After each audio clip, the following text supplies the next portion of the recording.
We have officially crossed the halfway point in the fantasy season, which means two things. Number one, we've got a lot of good information on how teams look in the NFL. And number two, we've got a lot of information on what you specifically need from your lineup. And a lot of times, that's defense and kicker plays on a weekly basis. So we're going through the top 12 defense rankings for Week 9 fantasy football today. And I'm one of the only fantasy YouTubers who covers defense multiple times a week. So make sure to go down there, drop a like on the video, and subscribe to the channel to show your support.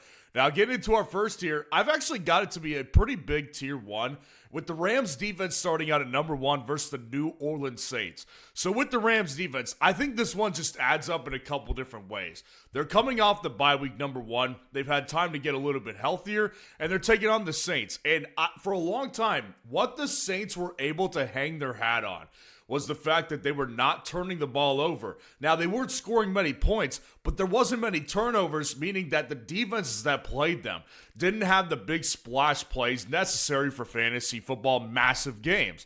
Well, that's changed. This team is falling apart. Spencer Rattler looks terrible. He may be benched moving forward, which he's not good either, so I kind of feel like they're going to stick with Rattler, but either way they go, they're not in good position here. So the Rams defense, they already have a strong front seven. They'll get after the Saints quarterback, whoever it is, and then they'll also get some turnovers off this one. And the Saints are putting up points against the Rams in Los Angeles. No way this one isn't a good play this week. The Lions defense is at number 2, and they're taking on the Minnesota Vikings. So very similar to the Rams, the Lions defense is coming off a bye week, and they have a very good front seven. Honestly, in every primetime game the Lions have played this year, I've been extremely impressed with their defense. Their defensive coordinator, he stepped in right away for Aaron Glenn and has been absolutely fantastic. So now they play against the Vikings, who, in my opinion, are a reeling team right now.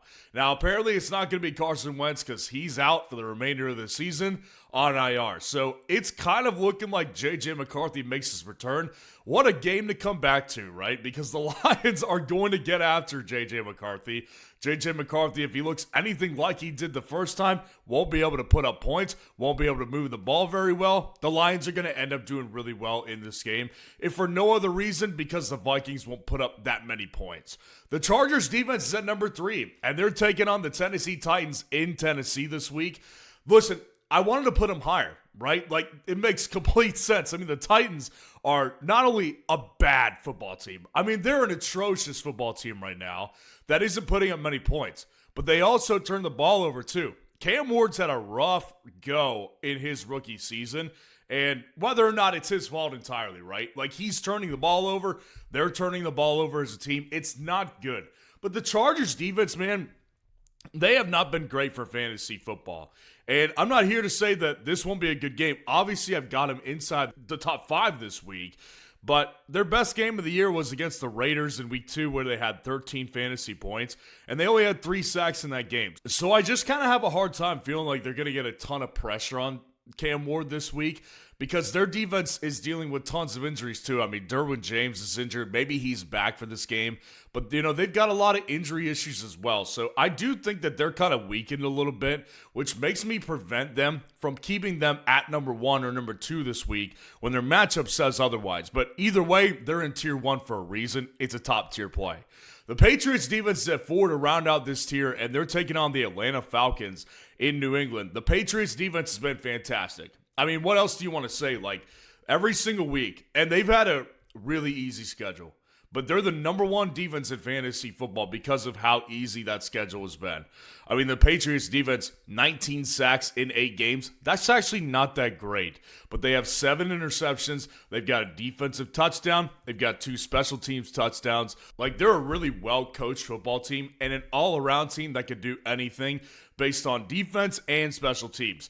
And the way the Falcons, man, like, the Falcons makes me worried on one hand because they can put up points. Like, if Michael Penix is their quarterback, they can do well. I don't put it out of the realm of possibility if he's back. But they also suck in several different situations. It wasn't just Kirk Cousins last week. they suck in a lot of situations too. So I'm going to go ahead and lean with the Patriots. I think they're just a much better coach football team and just a much better team overall. Now, jumping down to our next tier, I've got the Packers defense at number 5 versus the Carolina Panthers, who I do consider a really strong play this week as well. And I think the reason why is because I think they're really starting to figure it out. Like, they have done a lot of good work over the last several weeks from a defensive perspective specifically. Micah Parsons and the rest of that defense is really starting to turn themselves on because they had a really rough first month of the year where they were trying to figure out new roles and all that kind of stuff. I think it's starting to get figured out. And Micah Parsons is getting after quarterbacks. He's kind of their closer on defense. And the defense around him has really tightened up their game as well. So the Panthers, I actually think they're very similar to the Falcons. Like, they can have games where they end up moving the ball down the field on you, but then they can also play like they did against the Bills. Now, again, maybe Bryce Young comes back. They'll be a better offense entirely. But I still do think the Packers defense and the Packers team as a whole, they're on the rise in a defense that you don't want to play against. So I've got them at number 5 this week. The Broncos defense is at 6, and they're going to Houston to take on the Texans. And I'm upset at this one because Pat Surtain is going to miss. I mean, he's probably going to go to the IR. The guy is a pec injury. I mean, I hope it's not like a season ender because Pat Surtain is going to change a lot for the Broncos defense. Him being out of the game plan, that makes things different. Like, they're going to not be able to rush the passer as well. They'll still rush the passer great. They're the best at doing it in the NFL. They're getting after every quarterback with or without Pat Surtain. I fully believe that. But it does change a lot for the Broncos, man. So I think his absence is going to really hinder them. But again, look at the sacks that the Broncos get. They have 36 sacks in 8 games. Like, their defense is leading the league in sacks by a good 10. They're crushing it. I mean, they are absolutely crushing it with the sack total. So it looks like, in any matchup, especially against the Texans, I do think they're going to apply so much more pressure than the 49ers did against the Texans. So I do still think of this as a good play. I just get a little worried without Pat Surtain because I'm aware that that's going to change the way that the game is played and the game is called for the Broncos this week. The Seahawks defense is at 7 to round out this tier. They're going to Washington to take on the Commanders. So I'll say this ranking and the rest of them this week, until proven otherwise, are assuming Jaden Daniels plays. If Jaden Daniels plays, I think the Seahawks defense is the number 7 defense on the week. I mean, their defense as overall, they've been absolutely fantastic this year. 23 sacks in 7 games, 8 interceptions. This team is so aggressive, so physical, and they've got just so much young talent that they're going to be able to age well throughout the entirety of the season. And Washington, they're actually at the other end of the spectrum. Like, aside from Jaden Daniels when he's out there, that's actually a pretty old team. So they're not going to age as well, particularly on the offensive line, as the Seahawks will. So I do think that the Seahawks, either way, Jaden Daniels there or not, is a good play. Now, of course, keep your eye on this one because if the Seahawks don't end up having to play against Jaden, they're going to top 3 immediately. So just keep your eye on this one. The Seahawks defense, either way, it's a good play, but I will definitely have them here at 7 until I see Jaden Daniels out. And I'm not sure I have to tell you guys this, but I do know this for sure. Defense has never been more important to fantasy football than it is in week 9. So you need to make sure you get the right defense using our automated waiver wire tool, which automates the process of getting up at 3 in the morning after priority waiver claims run and going to get these guys in the middle of the night when they are officially free agents. Our process automates that for you so you can sleep through the night and lets you get an early text by one of your buddies who's pissed because you beat him on the waiver wire. It happens every single week. People are winning leagues because of our tools over here on FS Roundup. So you need to make sure you get that today and also get access to my top 250 rankings on a weekly basis for all $6 per month. We dropped it from $8.88 to $6 a month, and people are winning leagues now because of it. This is Ted. Look at him.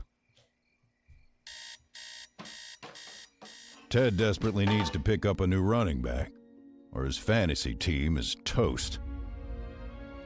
For the 3rd year in a row. And losing his season again means one thing. Oh no.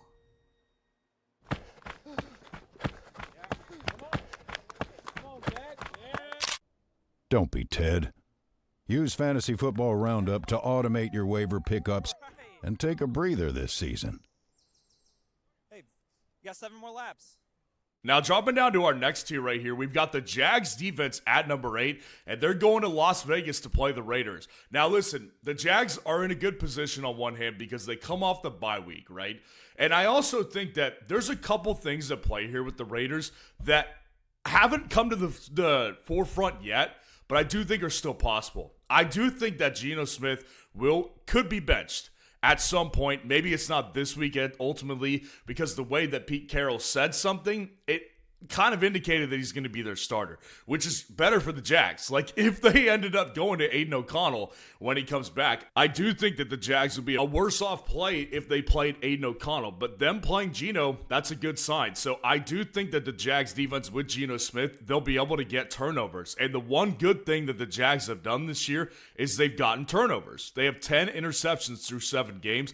They're not sacking the quarterback that much, but the Raiders are just playing such bad football. So it's really hard for me to not see the Jags being an ultimately good play this week. The Colts defense is at number 9, and they're taking on the Pittsburgh Steelers in Pittsburgh. And I think that the Colts defense is already very good. Like, nobody has to convince me watching the Colts defense that they're not good. And they're playing a Pittsburgh Steelers offense that is very hot and cold. Like, I think that the problem with Pittsburgh is that they can't protect Aaron Rodgers right now. So even if the Colts give up 20 plus points in this game, they're going to do well because they're going to get after Aaron Rodgers. They have 23 sacks in 8 games, and they also have 10 interceptions this year. So they're a ball-hawking secondary with a great pass rush.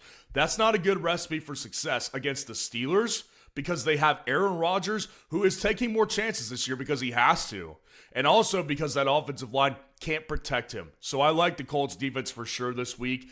And number 10, to round out this tier, I've got the Texans defense versus the Denver Broncos in Houston. I think the Texans defense is a good play as well, only because their defense is fantastic. I mean, you can go back 2 weeks ago, right, when they lost to the Seahawks on Monday Night Football, and they looked atrocious. But they came up and they were fantastic in fantasy football because they're an excellent defense. And they've done that several times this year where you would think, how in the world are they going to have a good defensive day? So I do think that Bo Nix actually has a little bit of a step back type of game. Even though the Broncos are looking great offensively right now, not exactly a matchup I want to mess with, but the Texans defense, especially when you factor in bye weeks and injuries to certain players, I've got them inside my top 10. Now, jumping down to our last tier right here, the Bears defense is at 11, and they're taking on the Bengals in Cincinnati. So the way I look at this one is the Bears, they have a lot of great players, and they've made a lot of good plays in fantasy football, like splash plays that even if they give up a bunch of points to the Cincinnati Bengals, I do see the Bears having a good week this week. Because the way that you can look at this is they've had games with like 4 sacks. They've actually had 3 interception games. Like, that's pretty crazy. So I do think that they're going to force some turnovers off of Flacco. And I also do think that they'll get after the quarterback because they are a good defense. Now, they're losing a little bit of steam as well, and the Bengals definitely can put up points. But again, I do think that as long as they can get some big plays off of Flacco, they will be a top 12 play this week. And then number 12 to round us out is the Giants defense, and they're playing the San Francisco 49ers. Now, there's a lot that needs to happen here first, of course. Like Mac Jones, I saw that he's injured again. And Brock Purdy, of course, we don't know when he's coming back. We don't know when Ricky Pearsall is coming back. That offensive line, either way, can't protect their quarterback. So I do think that the Giants front 7 will be able to get after whoever it is. Now, of course, if it's Brock Purdy, I probably would rank them outside the top 12. But if it's Mac Jones, I do think that I'm comfortable putting them here because Mac Jones has been capable of throwing interceptions this year. He's made mistakes. And again, that quarterback is not protected because that offensive line is just not good. So I'll take the Giants having kind of their last final stand in the trenches, and I would say that they'll end up getting 5 sacks off the 49ers this week to make themselves a good play in fantasy. So let me know what you think of the rankings this week, and if you want to see the top buy low candidates for Week 9 fantasy football, click on this video right here.